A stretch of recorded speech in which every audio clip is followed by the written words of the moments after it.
2.1 You start dying slowly. Chit-chat and margin questions. विद्यार्थी मित्रांनो, आपण यू स्टार्ट डाईंग स्लोली या कवितेवरील चिटचॅट ॲक्टिव्हिटी आणि मार्जिन क्वेश्चन्स अतिशय सोप्या पद्धतीने कसे सोडवायचे ते पाहणार आहोत. या ॲक्टिव्हिटीचा उपयोग तुम्हाला डायलॉग रायटिंगमध्ये आणि पर्सनल रिस्पॉन्स क्वेश्चनची उत्तरे लिहिताना होणार आहे. तुम्ही तुमची वही व पेन सोबत ठेवा, म्हणजे तुम्हाला महत्त्वाची माहिती लिहून घेता येईल. प्रथम आपण वॉर्मिंग अप मधील चिटचॅट ॲक्टिव्हिटीतील क्वेश्चन नंबर 1 पाहूया. Question number 1. Assuming A, B, C, D as speakers, ask the assigned questions in your group and discuss.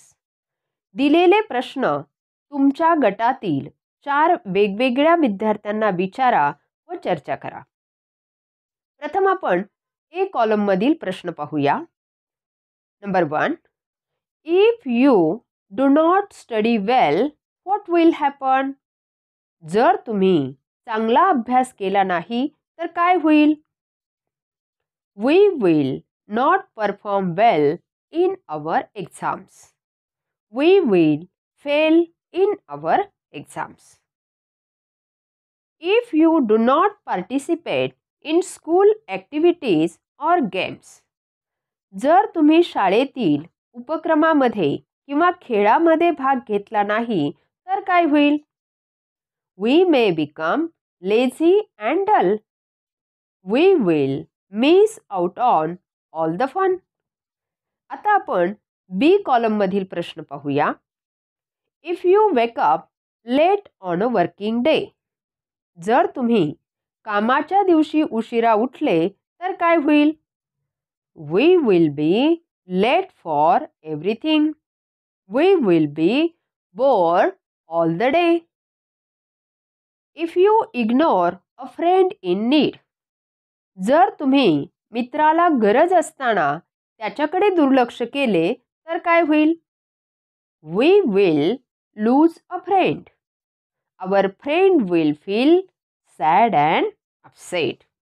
चला सी कॉलम मधील प्रश्न पाहूया. If you do not exercise regularly, what will happen? जर तुम्ही नियमितपणे व्यायाम केला नाही तर काय होईल? We will suffer from many physical problems. We will not feel energetic and active. आता शेवटच्या डी कॉलम मधील प्रश्न पाहूया. If you eat too much of junk food, what will happen? जर तुम्ही जास्त प्रमाणात जंक फूड खाल्ले तर काय होईल? We will become unhealthy. We may lose your immunity. या प्रत्येक प्रश्नाचे उत्तर तुम्ही वेगवेगळ्या प्रकारे लिहू शकता. एक नमुना म्हणून या ठिकाणी मी उत्तरे दिली आहेत. चला क्वेश्चन नंबर 2 पाहूया. Things I can do in my life. माझ्या जीवनात मी करू शकेन अशा गोष्टी. For my nation. माझ्या देशाकरता काय करता येईल ते पाहूया. एक गोष्ट त्यांनी दिलेली आहे. Keep my locality clean. आता राहिलेल्या 3 गोष्टी आपण लिहूया. Plant trees. Save fuel and water. Obey the laws. For my family. कुटुंबासाठी काय करता येईल ते पाहूया. Help in the household chores. Spend time with family. Take care of old and sick person. Love everyone. For my friends. आता आपल्या मित्रांकरता कोणत्या गोष्टी करता येतील? Be supportive. Wait for them. Help them in their need. Share joys and sorrow. For old people. वयोवृद्ध लोकांसाठी काय करता येईल ते पाहूया. Read books and newspapers. Take care of them. Help them in their needs. Give them emotional support. For the needy. गरजू लोकांसाठी कोणत्या गोष्टी करता येतील? Find employment. Help for education. Provide food, share their miseries. चला शेवटचा महत्त्वाचा पॉईंट पाहूया. फॉर माय सेल्फ, स्वतः करता कोणत्या गोष्टी करता येतील ह्या फार महत्त्वाच्या आहेत. कारण आपण स्वतः सक्षम असलो तरच आपण इतरांसाठी काहीतरी करू शकतो. मग कोणत्या गोष्टी करता येतील स्वतःसाठी? Respect myself, learn new things, take regular exercise, pray to God. या प्रश्नाचे उत्तर देखील तुम्ही वेगवेगळ्या प्रकारे लिहू शकता. चला चिटचॅट ॲक्टिव्हिटीमधील शेवटचा प्रश्न पाहूया. Question number 3. Complete the following web and write a paragraph. पुढील जालतक्ता पूर्ण करा व त्या मुद्द्यांच्या साह्याने एक परिच्छेद लिहा. त्याचा विषय आहे माय विश, माझी इच्छा. आता एक पॉइंट दिलेला आहे, ट्रॅव्हल इन स्पेस, अंतरिक्षात अंतराळातील प्रवास. राहिलेले पॉइंट प्रथम पाहूया आणि त्यानंतर त्या पॉइंट्सनुसार परिच्छेद लिहूया. हॅव अ रोबोट, यंत्रमानव पाहिजे. Land and walk on the moon, चंद्रावर उतरणे आणि चालणे. हॅव अ फ्लाइंग बाईक, उडती दुचाकी पाहिजे. चला आता या मुद्द्यांच्या आधारे आपण परिच्छेद लिहूया. All of us have a few dreams and secret wishes. When I read about the stars and planets, I secretly wish to travel in space. I would like to have a robot that could do most of my work. Then I wish to land on different planets. My first visit will be the moon, of course. I wish I could land and walk on the moon. I also want to own a flying bike so that I get to travel anywhere I want. I hope I am able to fulfill my wishes someday. चला आता आपण कवितेतील margin questions पाहूया.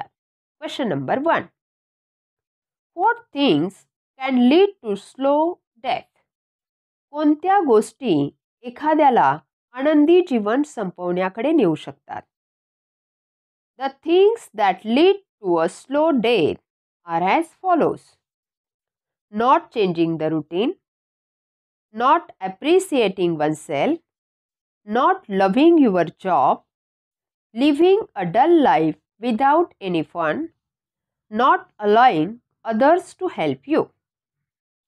Question number 2. What is it that makes life worth living? Give 4 points. जीवन चांगल्या प्रकारे जगण्याकरता कोणत्या गोष्टींची आवश्यकता आहे? कोणतेही 4 मुद्दे लिहा. In my opinion, following things make life worth living. 1. Doing things that one like. 2. Change in routine and job. 3. Having new experiences. 4. Try to accept new challenges. आता शेवटचा मार्जिन क्वेश्चन पाहूया. Question number 3. The poet has left the last stanza incomplete. What line will you add to complete it? कवीने शेवटचे कडवे अपूर्ण ठेवले आहे. ते पूर्ण करण्याकरता तुम्ही कोणती ओळ लिहाल? प्रथम शेवटचे कडवे बारकाईने लक्षपूर्वक वाचा. त्याचा अर्थ लक्षात घ्या आणि त्यानुसार ते पूर्ण करा. या कवितेतील प्रत्येक स्टांझाची कडव्याची रचना पाहिल्यानंतर आपल्या असे लक्षात येते की जर एखाद्याने त्या गोष्टी केल्या नाही तर तुम्ही हळूहळू मरण पावताल. म्हणजेच प्रत्येक कडव्याच्या शेवटी यू स्टार्ट डाईंग स्लोली ही ओळ आलेली आहे. म्हणून या कडव्याच्या शेवटी देखील तीच ओळ येईल. म्हणजे आपले उत्तर कसे येईल? I would like to add the following to complete the last stanza. You start dying slowly. आता तुम्हाला या कवितेवरील चिटचॅट ॲक्टिव्हिटी आणि मार्जिन क्वेश्चन्सची उत्तरे कशी लिहायची हे चांगल्या प्रकारे समजले असेल. यातील सर्व प्रश्नांची उत्तरे सुंदर हस्ताक्षरात तुमच्या वहीत लिहून काढा आणि त्याचे वाचन करा. ओके, तुम्ही सर्वजण आनंदी राहा आणि महत्त्वाचे म्हणजे अभ्यास करत राहा.